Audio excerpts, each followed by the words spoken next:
But for the experts in the room, I would be very interested to hear what people think in a very sincere way, because I don't know. I actually think both Mentor and I are stumped, which I think is not like a super easy thing to do, just to stump both of us. Stumping me is maybe not that hard, but stumping Mentor all 4 times, I haven't seen that maybe ever. But this code, I think, has done it. So I wanted to put this out essentially as an open coding challenge of the week. And again, the rule that I have for this is no invoking the preprocessor.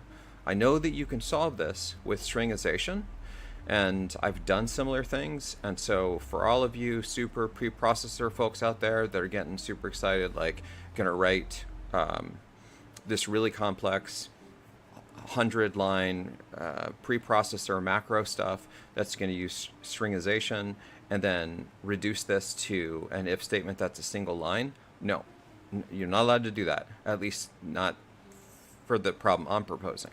What I'm asking is there a way to do this that essentially would reduce the code footprint? So it would be something like what Mentor's showing, which is sort of this for loop, but it doesn't push the complexity inside of the function that would reside here, which basically would just do replication of this inside of a switch. But instead, it would actually find a way to have strict type binding that's supported for dynamic execution, right?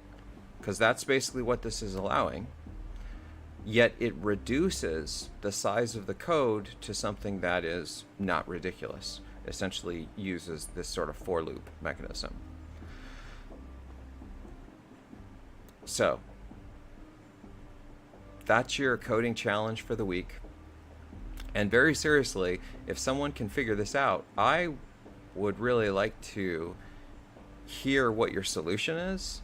And in fact, if someone figures this out in a way that I think is really novel, again, no preprocessor, I'll do a podcast specifically explaining the solution that someone's provided, because